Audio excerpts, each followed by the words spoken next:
I'll just start broadly, Pete, with like kind of local recruiting, because I wanted to emphasize this because, we get a lot of questions on local recruiting and the elite guys. And I think there's been a sense out of Miami, not a sense, it's reality, but certainly recognition that with all the advancements, recruiting the trenches, doing all these sort of things, the elite players such as the Jeremiah Smiths, Brandon Innes, I know he hasn't turned out to be elite, but a player you wanted and is going to play for Ohio State, leaving, those are not things that you want to make into a trend, right? With these top local skill position players leaving the state.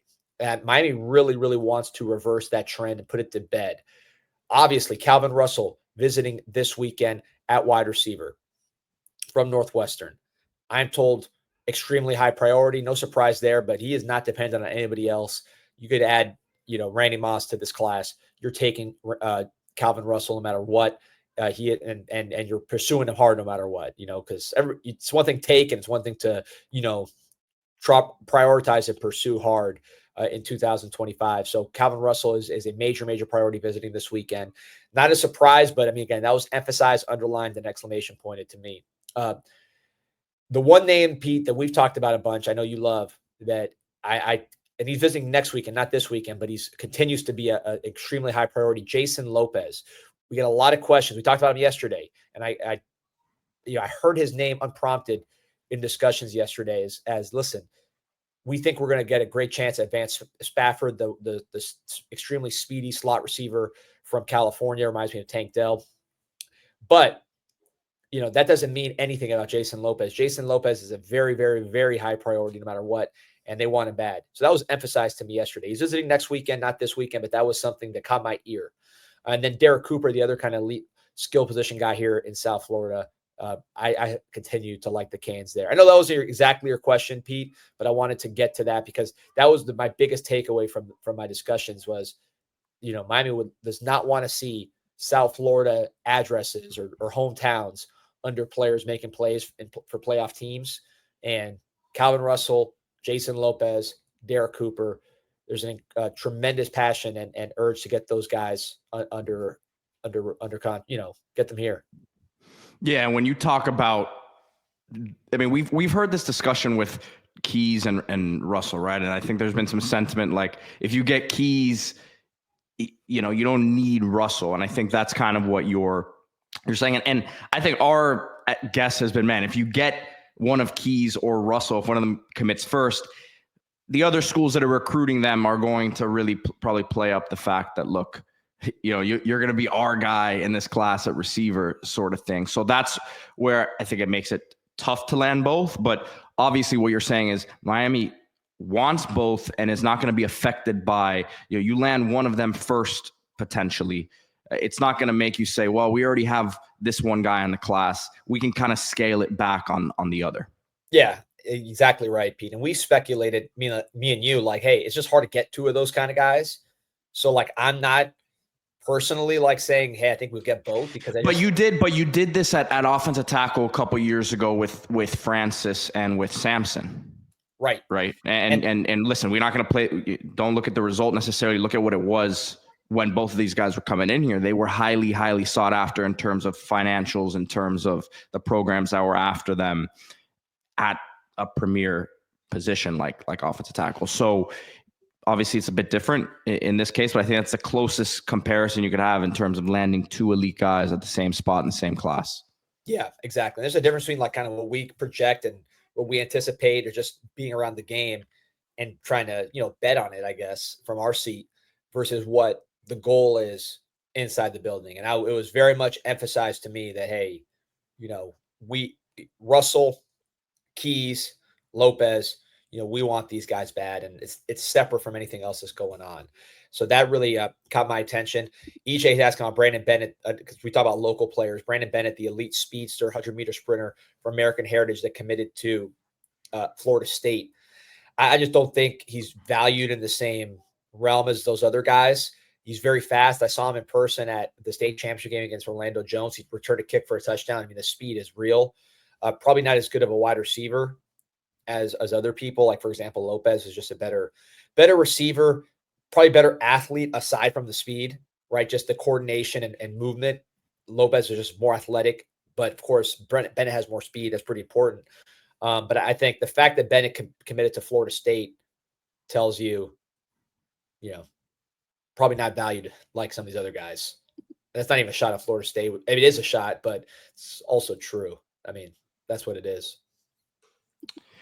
So let's go to the running back spot. We did a show earlier this week where we talked about Javion Mallory and his, kind of, it's tough to call it wavering, but he's obviously going to visit Alabama. So there's a lot of interest there. Their coaches have been out to see him at his school last month.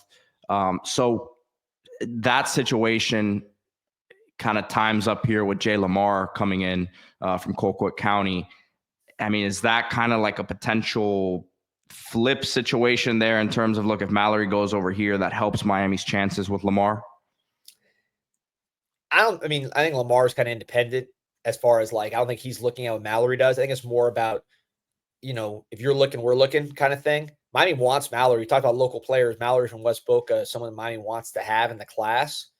But, I think the fact that he's there, it only bolsters their efforts to recruit Lamar in terms of saying, look, we could pair you with Derek Cooper. You guys would be a 1-2 punch. Kind of like how Georgia recruited Sony Michel, Nick Chubb back in the day, guys like that. So Miami wants Jay Lamar big time. He visited twice in the spring, unofficial, and then he's visiting on this official this weekend. He's like we talked about, he has some sort of relationship with their family or otherwise with Kamal Bonner, the linebacker Miami just picked up from NC State, and Nye Carr, the wide receiver who jumped in the portal and jumped back. They're all three of them are from Colquitt County, Georgia, which is not the biggest place in the world. Jay Lamar is looking at Georgia. Nye Carr was a Georgia commitment that flipped to Miami. Bonner was kind of more an under the radar guy who ended up blowing up in NC State and picking Miami out of the portal. So you got to beat a good school in Georgia that gets a lot of great running backs. But when you visit twice, and you visit officially, and you have family there, to say that there's no chance, that's not really sensible, right? When you follow the traditional clues of recruiting, which is visits, kind of interpersonal relationships, things like that. So Miami would love to keep Javion Mallory, but I think they're going to recruit Jay Lamar like Mallory was not in the class just because he's visiting and Lamar's on campus. So that's kind of the way they're going to attack it. But do you see them taking? I mean, if Mallory sticks, you see them taking Lamar. I mean, we know Cooper is a take no matter what. But we talked about the possibility of 3 backs. Do you think it could be that combination of those 3? They would do it. I don't think that's how it would end up. Yeah. So that's how I would say that. A clutch is saying, Mallory's gone. Read between the lines, fellas. I'm not saying that. I've not heard that. I'm being honest. No one's telling me like Mallory's gone, or it's more just like, look, if they're looking, we're looking. And I think Miami wants to come out of this thing. They would take all 3. That's unrealistic. I think Miami wants to come out of this with some combination of Derek Cooper and putting Derek Cooper in his own category. And again, I think we lead for Derek Cooper. Did I say that on the top? I should have. I think Miami leads for Derek Cooper. Continue to like Miami's chances to land Derek Cooper. So I feel very good about where Miami is with Derek Cooper. So I think that you keep Derek Cooper, or you get Derek Cooper, I should say, because he's not silently committed. Don't read into that. He's not. I wish he was. But you get Derek Cooper, and then either keep Mallory or replace Mallory with Lamar, who some people think has better upside. He's a top 10 back in the country. So that's what, to me, the goal is. Cooper plus one of those 2. And however it works out, again, he's visiting there. So Lamar's visiting us. You don't know how it's going to turn out. You got to have bait in the water. So I think that's how I really look at the situation. D tackle recruiting is a big deal this year. How are things looking there? Obviously, the 5 stars, James Johnson, Lamar Brown, have been on campus recently. Lamar Brown doing a lot of social media talk. I think that obviously he has a lot of interest in Miami, but that one's going to be a very tough battle, I think, down the stretch, just looking from the outside in. got a commitment this week from Tyson Bacon out of Alabama. Keyshawn Stansel, another guy in the mix there. So let's talk about this group. Yeah. I think first of all with Bacon, they love Bacon. We did the whole show on Bacon, the instant react. You can watch it if you haven't. But I got a lot of just great feedback on Tyson Bacon. Basically, it's twofold the feedback I'm getting, the information. It's not just coming from UM. This is talking from people around Alabama that are not affiliated with UM. This guy is considered a legit stud. Offers from everywhere. I'm told those are real offers, from the Ohio States of the world, Alabamas, etc. Like you heard Cooper Patagna, just to give you an example. This is the 247 evaluator for that region. He was on the show, his national show with Ivans yesterday, and he said that when Bacon committed to Miami, and I think 247 has him as a 3-star, that he got a ton of calls from that area telling him that Bacon's too low. Like, hey guys, not like from fans. These are from like people that are either coaches or around football in that area. They're trying to help out 247's evaluation, saying, hey man, you got to change this. This one's too low. And that's, again, the impression I get. He's a composite 4-star, but he's a big time player internally. The intelligence, you see it on tape, that was confirmed. Athleticism at 6'3", he'll be 290 probably soon when he gets down here. But the thing I heard that I hadn't heard before, this guy's extremely tough. Like, he's the kind of guy that, like, in the locker room kind of runs the show. And if someone gets out of line, he's someone you don't want to mess with or cross. Not in like a negative way, like the guy's undisciplined or erratic, but just like, hey, this is a bad dude. So a lot of love for Tyson Bacon. The name that I think is most likely to be added, and I think there'll be probably 3 total, maybe more, but a name that I feel good about joining the class at this moment. These look at visits coming up, so these things change. Keyshawn Stansel, the defensive tackle out of North Carolina. I believe he's from the Raleigh area. Raleigh. How do you say it? Raleigh. You're from the Raleigh area. Visited a couple weeks ago. I interviewed him. Sounded like he was ready to commit on the spot.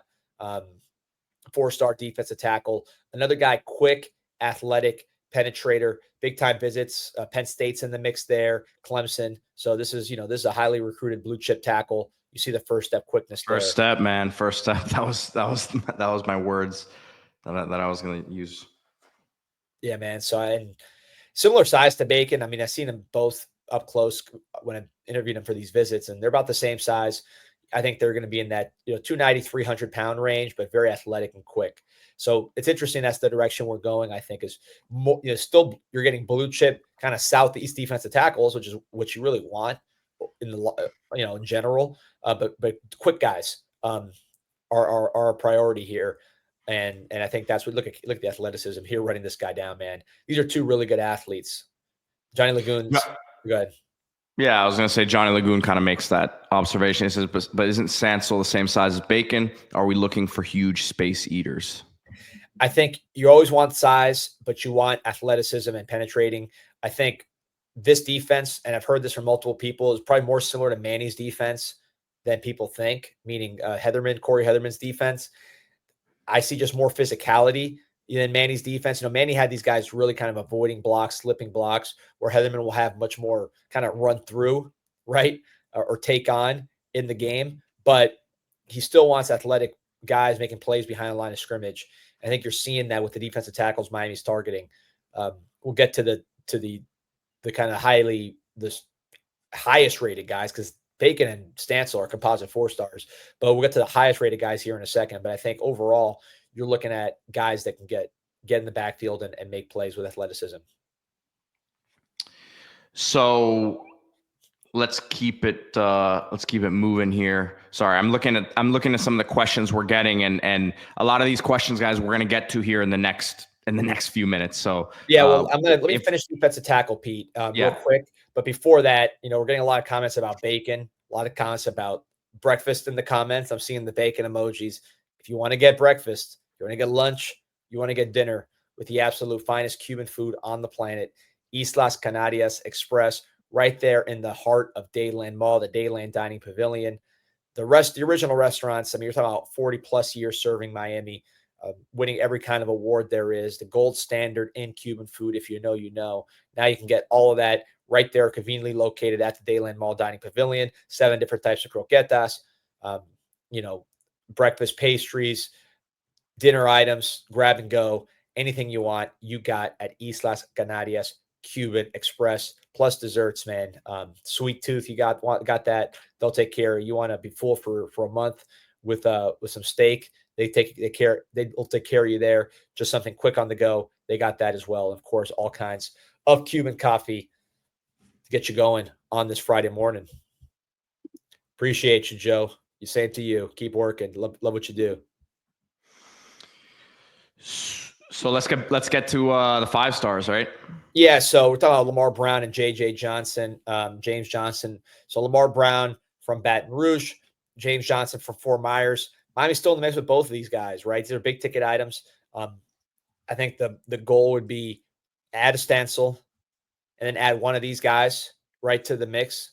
That's what seems to me like the way it's the dominoes are falling. You get 2 really quick penetrating defensive tackles that you feel good about, and then you get one of these guys who really Lamar Brown's also kind of cut from the same mold, but he's the number 1 player in the country at the position. James Johnson is actually On3's number 1 defensive tackle, more of a power guy, 60-foot shot putter, great power in his hands, knockback. We talked about him a bunch. Now at Miami Northwestern, originally from Fort Myers, played there last year. I get the sense that I'm asking around. I get the sense, even though Lamar Brown is making a lot of pro-Miami posts and Miami is in the mix there, don't confuse that one. Miami is in the mix there. But I get the sense that we might be further ahead with Johnson. I was told we have a really good shot there. Really good shot at James Johnson. And if you land at James Johnson, that's a top 10 defensive tackle you beat Georgia for. I think you're feeling really good. But mine's still in the mix with Lamar Brown. But I know we get a lot of questions about that, so I wanted to ask directly, and I asked multiple people. And again, the sense I get is further ahead with James Johnson. Doesn't mean that's right. That could turn out to be totally wrong. But that's the sense I got, is that there's more progress right now with a James Johnson. Yeah, I mean, it would make sense. Obviously, he's more local, and he's been to campus how many times now? Yeah, he visited officially this past weekend. Then he came back on unofficial. So yeah, that's pretty telling. He already visited Georgia, so Georgia's in the rearview mirror of that recruitment. Not saying that we're ahead of Georgia, like just saying you don't have to worry. With Breck Collo, we'll get to in a second. He's still got to visit there. So, with this one, he already visited, so you can kind of keep riding that momentum and have to take a step back. Arab asking about Vance Spafford, the wide receiver from Orange County, California. Isn't he a Georgia commit? He is, and I believe he's visiting Georgia this weekend and then Miami next weekend, I think, is how it sets up. But, Miami's got a great shot to flip him and has had him on campus unofficially. We'll see. Maybe Georgia locks it down. Yeah, I'd be ashamed because Miami really loves this kid. All right, Pete, back to you. Sorry, I know I've been cutting you off left and right and taking this different direction. I wanted to talk about a couple other guys, and one of these names is one of the guys I referenced in the beginning at wide receiver that maybe is a more of a new name to people, in Tyron Evans. But between him and Izzy, how does Miami feel about both of those guys? Izzy Briggs from California, the tight end. 2 of the biggest targets on the board, right? So pull up Tyron Evans. I know we watched the film yesterday, Pete, but I want to pull it up again because, again, talking to people and sort of digging for intel on this week's bank, this was a name that kept getting pointed to me as, hey, this guy's high on our board. Charlotte, North Carolina, Tennessee commit. Tennessee fighting like heck to hold on to this player. But people were like, man, you got to start talking about Tyron Evans. There's someone who visited Miami in the spring, of course, committed to Tennessee, but Miami is pushing hard. They have him here officially this weekend. And you see him here. I believe the state championship game. Clearly, he's doing some work in this game. So it was told to me that they love this guy. They think he's extremely twitchy for his size, very athletic, very productive, and somebody that they want to that they're prioritizing and they think is a real deal player. Can make plays against top competition. Tennessee holding on for dear life here. They do not want to lose this guy. They're fighting hard, but Miami is working hard for the flip. And this is not like, people say, oh, you're talking about him because we're losing steam with Tristan Keys or Calvin Russell or anything like that. I'm told nothing with any of that. I mean, those guys are still kind of where they were in a good way. This is more about they think this is a really good player that can help us win the ACC and get into the playoffs and compete, and they want to add him. So this was a name, as I watched the highlights here, emphasized to me is a real priority at the wide receiver position. You're trying to flip him from Tennessee. He's committed, and he's visiting this weekend. And then Israel Briggs at tight end. We spoke about him yesterday, but you really like to see what Coach Woodall's doing with that room, bringing in studs year after year now. Yeah, he's if this one gets locked up, of course, not a done deal. He visited LSU last weekend, and LSU has some momentum, but I think that Miami is the team to beat here, will be the team to beat after this visit. I think Miami wants to get it done. And the word is with Briggs from, just kind of our eval, one of the best athletes in the country, one of the best receivers in the country. So that's sort of the feel on Izzy Briggs. They love the athlete. They love the receiving ability. He is light. He's really just a big receiver. He's not much of a blocker, but you'll get guys to block. But I think the feeling is they'd love it. If they can really make progress and potentially close with an Izzy Briggs and a Tyron Evans, they're feeling very good about that situation. Another guy they feel very good about, which we spoke about coming off the visit, Breck Collo from IMG. We talked about it a few days ago, but had a great visit last week, and is going to kind of follow the Jackson Cantwell blueprint in terms of going to visit Georgia here, and probably make his decision pretty soon after, I would think. Yeah, we talked about it before. Collo is similar to where Cantwell was before he visited Georgia, which is you got to see how the visit goes. We're not in these kids' heads. So they're 17, 18-year-old kids going to maybe the best program over the past 5 years. And that team really wants to get the player, and they're going to recruit him hard. So you cross your fingers, right? But what I do know is if you ask me right now, Friday, June 13th, he'd sign with Miami. Do I think Miami will withstand the visit? Do I think they have enough of a lead to withstand the visit? Yes, I do. That'd be my prediction as of now. I think there's a lot of factors that I like with Collo. I like how he's building that relationship with Jackson Cantwell. He had an incredible visit. I think his family likes the opportunity here in Miami. They're city people, right? Which is something I kind of always look to when you talk about these recruitments, because that does make a difference. These are not people that are going to be nervous about Miami. The dad's a businessman. He travels a bunch. They're in Denver, Colorado now. I think the sister, I heard her dream school was Miami. So I don't think the family will be a problem, and based on what I observed personally and I've heard, I think they'll actually be a favorable factor for the Canes. And Miami's been recruiting Collo forever. He visited a million times. So I like Collo in this class. You just got to withstand the visit. But Miami leads right now, and they got a pretty healthy lead. Let's flip over to the defensive line. And there's a bunch of guys at the pass rush spot, so to speak, that are in the mix there. Some really highly rated guys. And look, Miami has landed a ton of these types over the last three recruiting cycles. Yeah, the word I got with the end was basically like, look, Miami has limited spots. Obviously, they're not going to take 5 guys, but there's a lot of that board, meaning guys that have legitimate interest, guys that we have good relationships with, guys that we have really high grades on. That board looks really good. This is probably one of the healthiest. If you talk about positions on the team currently with young players, and then and old veteran players, quite frankly, and then positions in recruiting, like just the overall lay of the land, I think defensive end ranks pretty high on that list. So obviously you have 2 veteran starters that are gone next year, Ruben Bain, Akeem Mesidor. You feel pretty good about those guys. Then you go to Hayden Lowe, Armando Blunt, guys that Miami loves. They like what Malik Bryant did in the offseason. Marquise Lifa, we've talked about him a ton. Great spring, looking like a 5-star pass rusher, extremely fast and tough for a leaner guy. One name that I heard particularly, And someone made a comment in the chat a little earlier, like, why do you bring him up in the written bank? It should be pull up the written bank, by the way, so people can see it. But Kevin Dennis was asking, I want to hear why D Money felt the need to mention Booker Pickett having a good offseason. Just because it was told to me, man, that this was a guy that got a lot of love.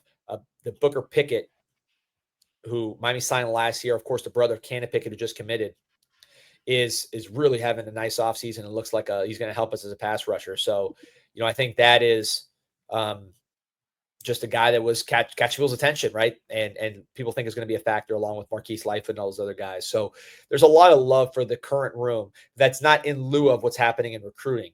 So in recruiting, the names in the mix. Ashard Charles visits next weekend from Venice, 4-star pass rusher. Miami is a great shot there. Anthony Jones, Tank Jones from Mobile, Alabama, visited prior. Miami has a great shot there. Bryce Perry Wright from Buford, Georgia, kind of your Ruben Bain inside-outside guy. A lot of, that was a very good visit as well. Jaquez Wilkes from Wadley, Alabama, who visited unofficially in spring. He visits next weekend.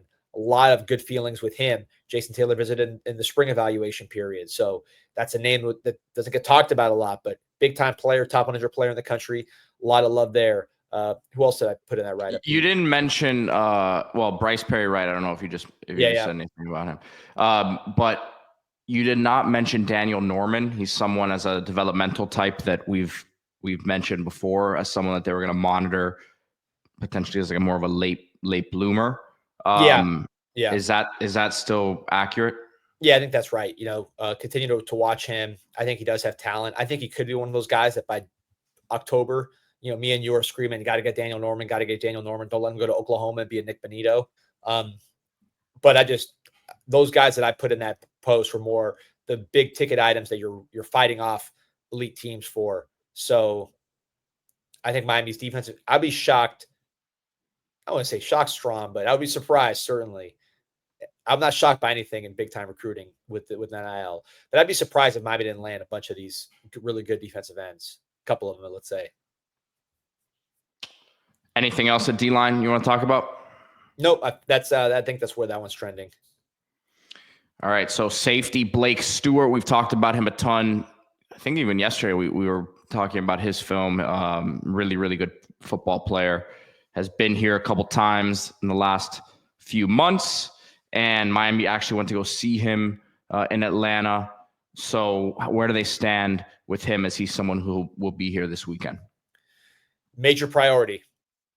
And there's not really much more to say about that one other than Blake Stewart is right there on top of the board at defensive back, safety, nickel, just a stud player. Miami identified early. He's a 4-star, but he's a lower 4-star than I think he will end up. He's an offseason riser. You hear other recruiting services talking about how much he's rising. I just had lunch with Jose Duaso from Raw 7 on 7 yesterday. He raves about Blake Stewart. This is a guy that's just getting a lot of love.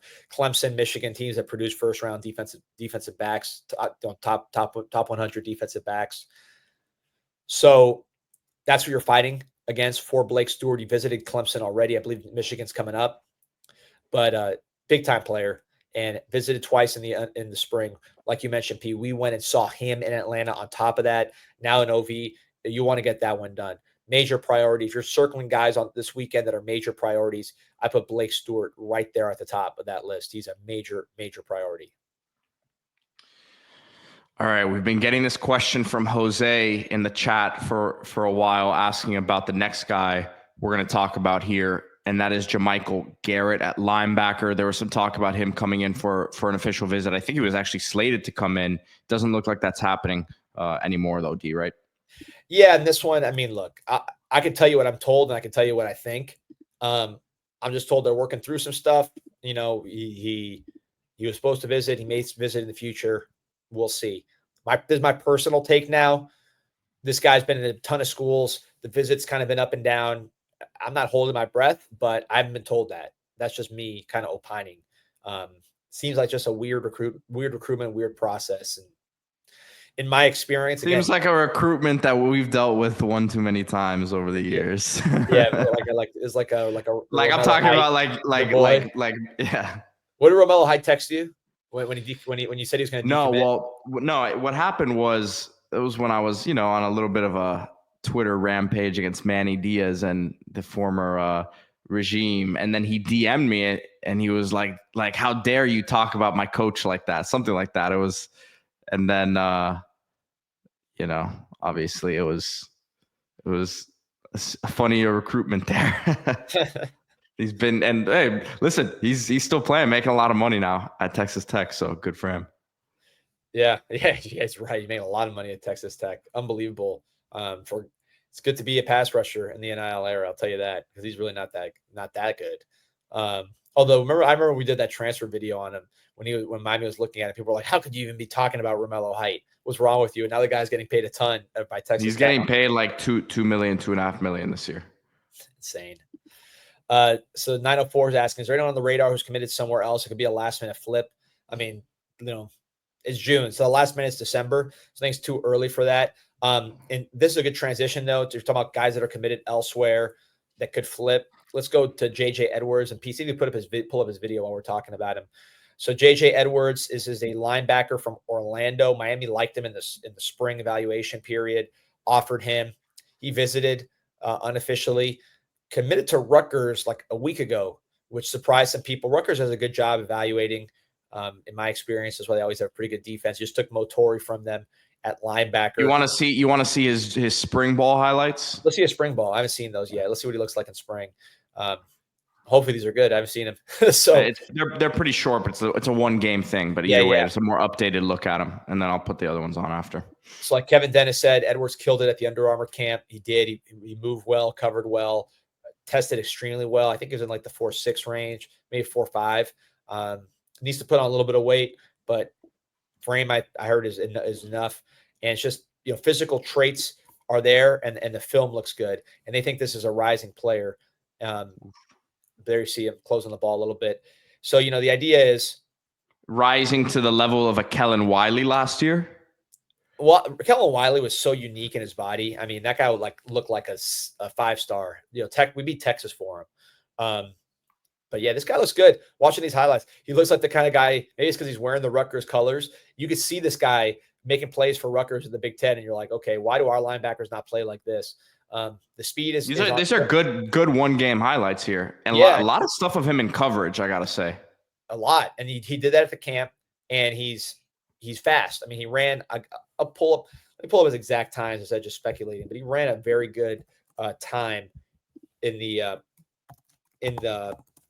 like verified testing, which those are real laser times. Here we go. So here's his specs from the Under Armour camp. 6'1", 194. You need to get that weight up, but he'll probably get to 200 plus by the time he gets here. 4.57 in the 40, 4.57 in the 40, 4.26 laser, 79 wingspan, and pretty good vert, 33. So I gotta say, this is not really about the player, but he goes to Edgewater High School. I love these uniforms. Look at this, the water. That's sick. That's a good one. I've never seen that. Me neither. I like that too. The water. All right. So from the water, from Orlando. Miami's been working in Orlando. It's okay. So here's the exact times right here. So there you go. You're looking at 6'1", 194, 4.57. The only thing I don't love there is the 194, but I saw him in person when he visited. I didn't see, too much. Like he wasn't like light. I could see him being, by the time he gets here, like a 205 guy, maybe 215 by the time he really starts playing, which if you're running 4.5 and you're 215 and you tackle hard, that's something that you could work with. Yep. So that's linebacker right now. I know we've had a lot of questions about that position the last week or so. And by the way, before we move off Edwards, I just want to clarify something. Edwards going to Rutgers and Garrett, like none of that's like, oh, we didn't want him, but now Garrett's not visiting, so we want him. Like they didn't want him to commit to Rutgers. They've been wanting him. So these are two separate kind of tracks. I don't know, man. I know Mario and Shiano have a good relationship, but first you take his boy Heatherman, then you take Motori. Now you're trying to take his commit. I don't know if he's getting invited back to spring. I don't know if he might be invited back, but I don't know if he's accepting the invitation of spring practice next year. Well, listen, that defense that we saw for Rutgers when we played them in the pinstripe, if we had that with this offense with Cam Ward, we'd be a lot better off. And it's sad to say about a school like Rutgers, but Schiano's a great coach. I've always been a Schiano fan, but after seeing how jacked he was when he visited in spring, he elevated, man. That guy he looked ready to, he looked bigger than our linebackers. It's not a good thing, D. Not a good thing, man. Hey, listen, hey, hold on. I'm keeping this clip for the next time we argue about the body types on the team. We got Motori now. True. Guys, remember to hit that like and subscribe. Almost at 1,000 live viewers right now. Nice Friday morning here as we get ready for this big official visit weekend in Coral Gables. A couple guys who are still in the mix here. Brody, Jennings at corner, coming off of his visit. Michigan commit, family ties. Visiting Florida, you said? They just visited Florida. Oh, just visited Florida. Okay. So Brody Jennings and Zach Turner, tight end from Duncanville, a guy that we've watched, really versatile player who could create some mismatches. So latest on those two guys. Heard, continue to prioritize Brody Jennings. That's still live. He was probably trending towards a commit, I think, to Miami. And then obviously life took a terrible turn with the passing of his father. So I just kind of, when something like that happens, you kind of go back to the drawing board on everything. So he's still working through his process. Obviously got a lot on his mind. You pray for him and his family. That's just horrible.